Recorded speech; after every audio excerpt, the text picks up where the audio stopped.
easiest way to enjoy the journey towards your goal? Yes, start early. Have you noticed whenever you leave for somewhere from your house, if you've started early, you enjoy the music, you enjoy the scenery. But if you've started late, every single thing tends to irritate you. So what if we have started late? Don't we stand a chance then?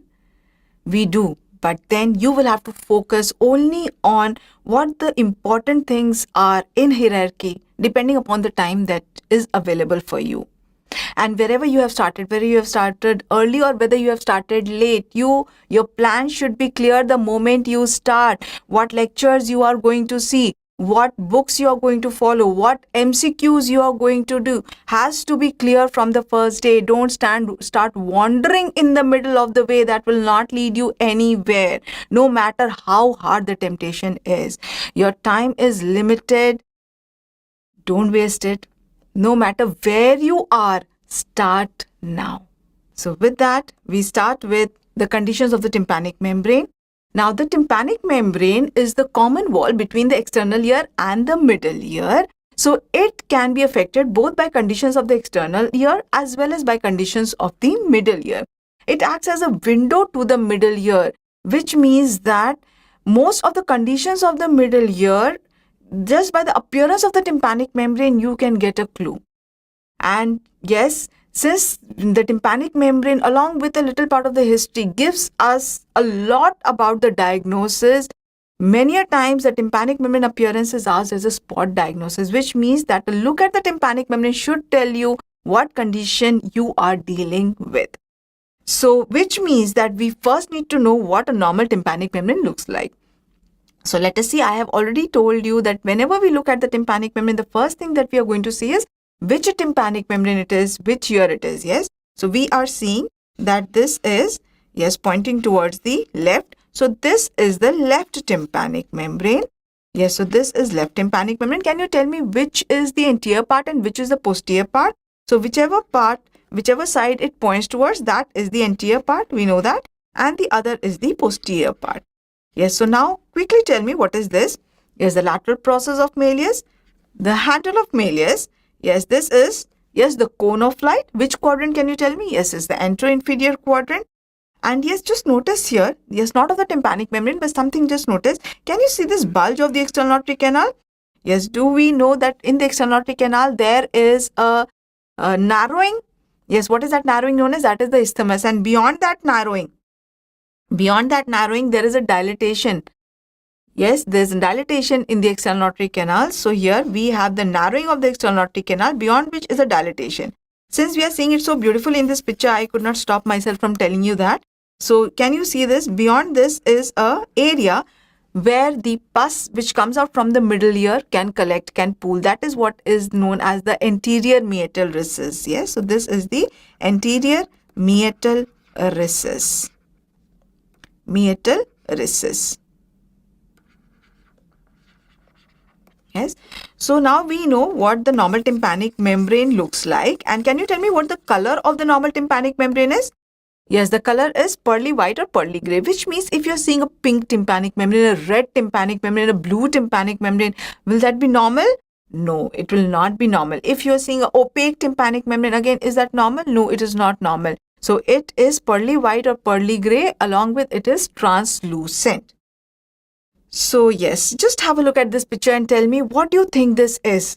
Yes, we are seeing that there is a perforation of the tympanic membrane, and also what we are seeing is some blood clots. So probably this has followed a trauma. So that trauma history you will get very, very easily. So yes, this is how a traumatic perforation looks like. So this is a traumatic perforation of the tympanic membrane. So whenever there is any trauma to the ear, as in whenever there is a blow to the ear, or there are sudden pressure changes, as in during the flight when you're traveling and there are sudden pressure changes, so that can lead to a traumatic perforation. And what will be the complaint that the patient will come to you? Yes, always a history of trauma will be there, and the patient will come with the complaint of sudden blocked feeling in the ear.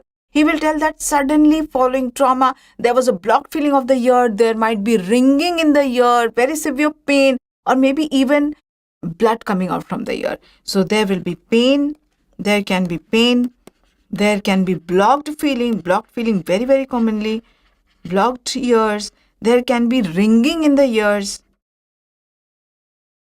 There can be blood coming out. And when you examine, you see this appearance. So now you have told the patient that, see, this is a perforation that you have developed on the tympanic membrane. What should we do now? Should we ask the patient to come for getting this repaired? No. Any perforation, in fact, any laceration anywhere in a body, do we always have to stitch it? No. It heals by itself. So what we have to do here also is you have to just leave it, let it heal by itself. For that, all you have to do is keep that area free of infection, right? So here also keep that area free of infection. So if it is not infected, nothing to do. Just keep the ear dry. Don't let any external water or any external infection. Infection will go through water usually or through the eustachian tube because of any pharyngitis. So just keep the ear free of infection. Keep it dry. It will heal by itself. It will heal in how much time? So yes, so you will have to tell the patient that it will heal in maximum around 3 months time. In around 3 months time. So you will go for conservative management. Conservative management. Just keep the ear dry. That is for 3 months time. By chance it is infected. By chance the patient has come to you and that time you are seeing that there is discharge also. Only in that case, if it is infected, then in that case what you will do is you will give the patient antibiotics, local and systemic, in the form of ear drops, and systemic only if infected. Otherwise you just have to keep the ear dry. And once the infection is resolved, just wait for 3 months. Now sometimes if the perforation is a little large, then what you can do is to accelerate the healing, to help the healing, you can put a patch of paper, a very thin paper like the cigarette paper is also used here. So a very thin paper patch is glued over the perforation so that the perforation, it acts as a scaffold below which the tympanic membrane can grow very easily. Now just have a look at this tympanic membrane. Yes, can you see here that this is appearing such a thin layer of tympanic membrane?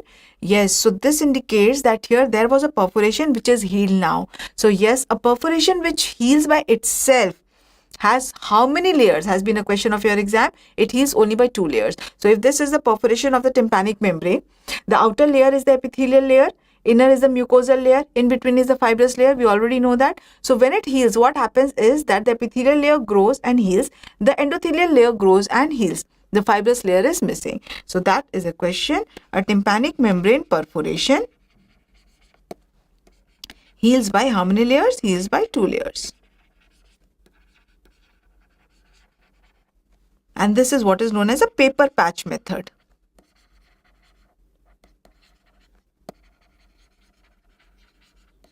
Now, many of the times when the tympanic membrane heals by itself, there is calcium deposition in the tympanic membrane, or also whenever there is any chronic disease of the middle ear, that leads to deposition of calcium in the tympanic membrane, usually in the fibrous part of the tympanic membrane, and this is what is known as tympanosclerosis. So tympanosclerosis indicates that there has been a chronic infection of the middle ear which is now healed. It is a healed otitis media that it is indicating. And what do we do here? Yes, unless and until it is leading to a lot of hearing loss, which it usually does not lead to, nothing needs to be done. So you can just leave it like that. As long as the tympanic membrane is intact, just leave it, don't do anything. And just see here you are seeing this is the normal tympanic membrane. Here it is the tympanosclerotic patch. And see this area, can you see it is a thin tympanic membrane? It is indicating something. Can you find out, can you know by seeing this tympanic membrane? Yes, what you know is that this area would have been a perforation and which has now healed. Healed by how many layers? Only by 2 layers. Now, another very important condition of the tympanic membrane which is asked in your exam is tubercular otitis media. Yes, this is not only a condition of the tympanic membrane, it is otitis media. It is an infection of the middle ear. But a look of the tympanic membrane tells you that this is tubercular. So from where does this infection reach the middle ear? Yes, through the lungs. The primary infection is in the lungs, and through coughing out of the secretions can go through the eustachian tube, reach the middle ear, and in the middle ear they cause a lot of destruction like anywhere else also. They cause a lot of necrosis. They cause the necrosis of the ossicles, because of which the hearing loss here is immense. They cause erosion of the walls of the middle ear, and because of erosion, whenever there is erosion, the smell of the discharge becomes a very foul smelling discharge. So there is discharge which is foul smelling. The tympanic membrane has a very dirty appearance. Just see here what you're seeing. Multiple perforations on the tympanic membrane, pale granulations on the tympanic membrane. So all this appearance will tell you that this is tubercular otitis media. And not only this, when there is erosion in the middle ear of the fallopian canal. What is fallopian canal? Yes, the covering of the facial nerve. There can also be facial nerve palsy.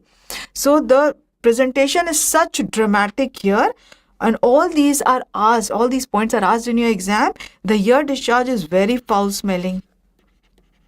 Foul smelling. Yes, is there pain? The tuberculosis, most of the parts of the body is painless. Yes, so here also it is absolutely painless. So this is one thing that you mistake sometimes, that there is pain. No, there is no pain. It is absolutely painless. The hearing loss is immense. Why? Because it leads to necrosis of the ossicles. So if the ossicles are also gone, the hearing loss is always more than 40 decibel. And the most common complication will be the nerve palsy because of erosion of fallopian canal, facial nerve palsy. And on examination, the tympanic membrane will have multiple perforations. Multiple perforations. There will be pale granulations. So all this also you might see, yes, just see here, what you're seeing here is pale granulations on the tympanic membrane. So all this will suggest that this is a tubercular otitis media, and yes, then the management will be, will you repair the tympanic membrane, the perforation that has occurred? No, the treatment will be ATT. You give ATT, and once it is cured, whatever is the residual disease, that you treat accordingly. Now, another condition of the tympanic membrane we need to know is this, what is known as bullous myringitis. Bullous myringitis. What is myringitis? Yes, another name for tympanic membrane is myring. So myringitis, inflammation of the myring is myringitis. Why bullous? Because as you're seeing here, you are seeing a bulla over the tympanic membrane. So the tympanic membrane appears congested, and there are bulla over the tympanic membrane, over a specific part of the tympanic membrane. And this is something that you confuse with this. What is this? Can you see here the bulge of the tympanic membrane is uniform? Yes, so this is a typical appearance of acute otitis media. Acute otitis media we will do in great detail later on. Acute otitis media, there is a uniform bulge, whereas here you are seeing a bulge only in a specific part like a bulla. This is known as bullous myringitis. The organism is same as acute otitis media, which means that for both it is the same. It is pneumococcus, most common bacterial. Here is pneumococcus. What is pneumococcus? Yes, pneumococcus is Streptococcus pneumoniae, and there can be other organisms also here. The others are, it can be virus, which is influenza virus, or it can be also by Mycoplasma pneumoniae. Mycoplasma pneumoniae. Yes, so how will you manage this? Yes, if it is bacterial, which it can be very commonly, you give antibiotics, local as well as systemic. So you give local as well as systemic antibiotics. Now, the eustachian tube is very important for the functioning of the middle ear. We know that the eustachian tube is responsible for ventilation of the middle ear.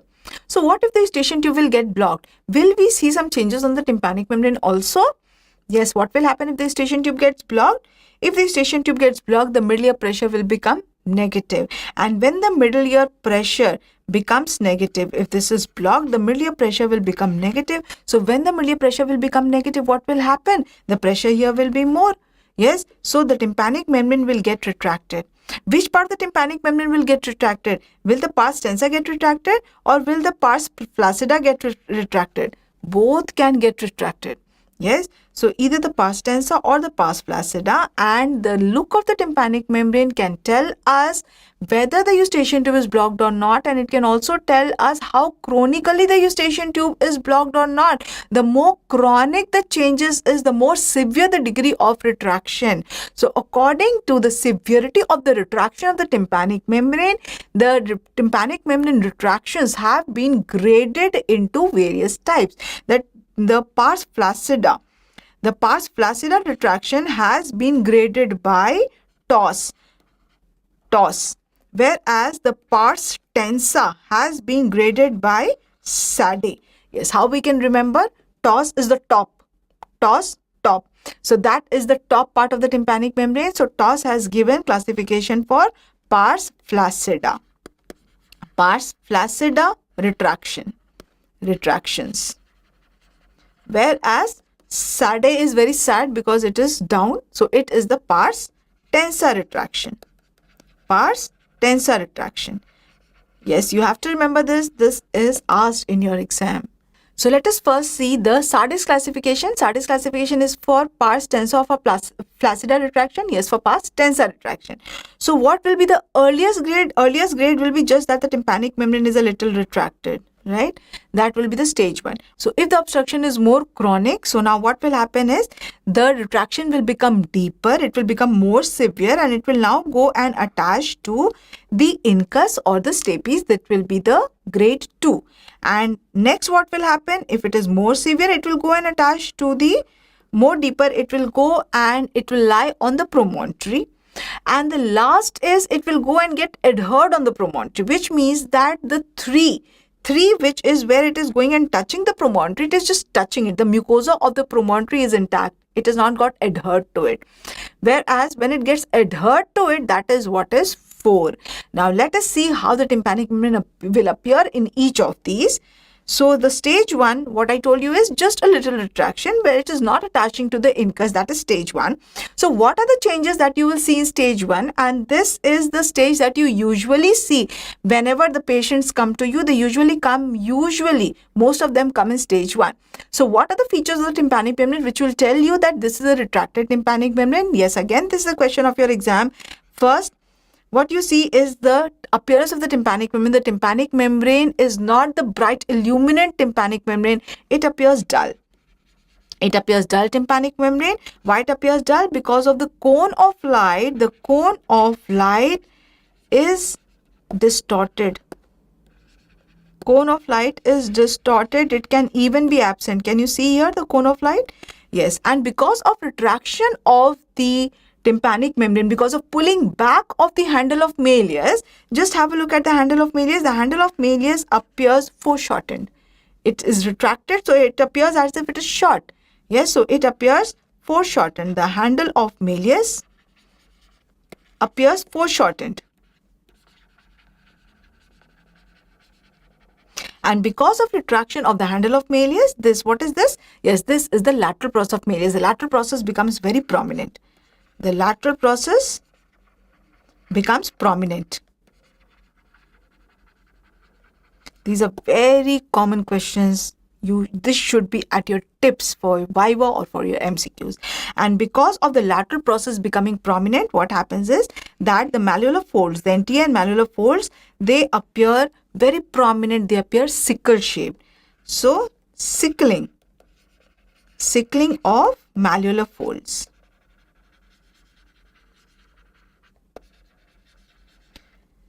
Now, these features of the tympanic membrane will be present in all the grades of the retraction, but earliest grade is most difficult because there the features will not be very, very obvious like in other grades where you can just see the tympanic membrane adhering to the other ossicles. Now, let us see how the stage 2 looks like. Yes, here can you see again what you can see is that the handle of Malleus is foreshortened. This is prominent. The sickling of malleolar folds is seen. The tympanic membrane is appearing dull. The cone of light is distorted. But here again, what are you seeing is that the tympanic membrane, which earlier here, can you see it is not adhering to the incus.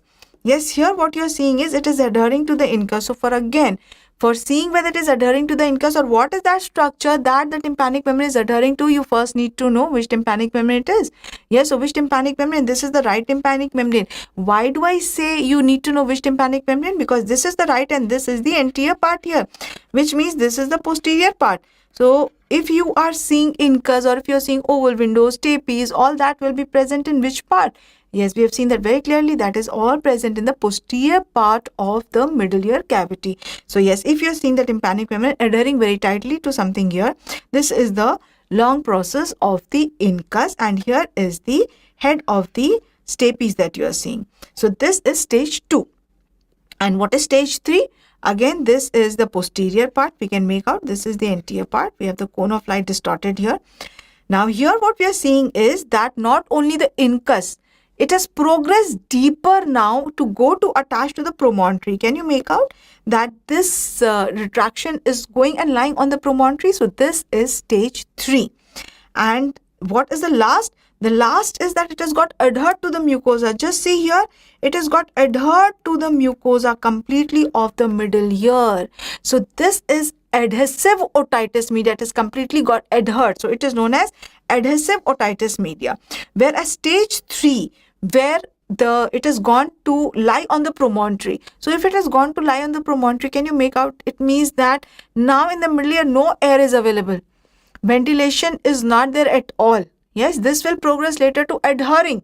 When the pressure is even more, the negative pressure becomes even more. So here in stage 3, the middle ear air is no more there. What do we call? In the lungs, when the lungs air is not there and the lung collapses. Here what has happened is that the middle ear cavity has collapsed. There we call it atelectasis of the lung. Here we call it atelectasis of the middle ear because the middle ear cavity has collapsed. The tympanic membrane is now lying on the promontory. Is that simple? So yes, you don't have to forget atelectasis is stage 3 when the middle ear air is gone, and later on after that what will happen? It will get adhered. That is what is adhesive otitis media. So now coming to the retraction of the pars flaccida. Pars flaccida, what was this given by? It was given by TOS. So it is known as TOS classification. And why have I made this? Is this the pars flaccida that I have made? No, this is the pars flaccida. Pars flaccida is this part of the tympanic membrane. This is the pars flaccida. What is this that I have made? This is the bony wall which forms the lateral wall of the attic or of the epitympanum above the pars flaccida. What is this known as? This is what is known as scutum.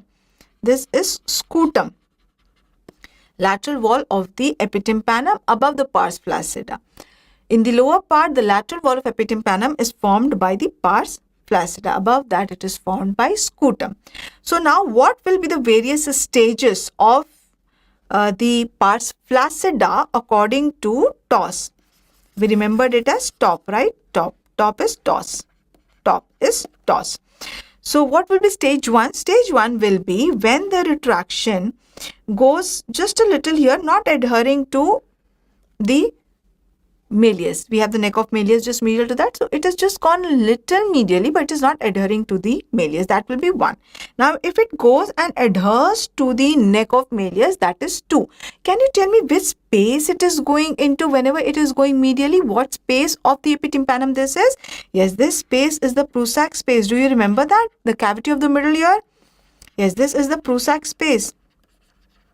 The Prusak space. What will happen next? Yes, here I drew the scutum. So what will happen next? In the next stage, this will not only grow medially, but it will also grow, it will also go behind the scutum, which means that a part of the retraction pocket might not be seen. And also there can be erosion of the scutum here. And what is 4? 4 is it has got far behind. Most of the retraction pocket is not seen and there is a lot of erosion of the scutum. Now let us see how this appears when it actually happens on the tympanic membrane, how the tympanic membrane appears. So here what we are seeing, this is the pars tensa, and here we are seeing the pars flaccida. Here we are seeing a little, very little retraction which is just retracted into the Prusak space. Do you remember the boundaries of the Prusak space? Yes, medially was the neck of malleus, Laterally was the pars flaccida, inferiorly was this lateral process of the malleus. So you can see it is gone and it is now adhered to the neck of malleus. So this is the stage 2.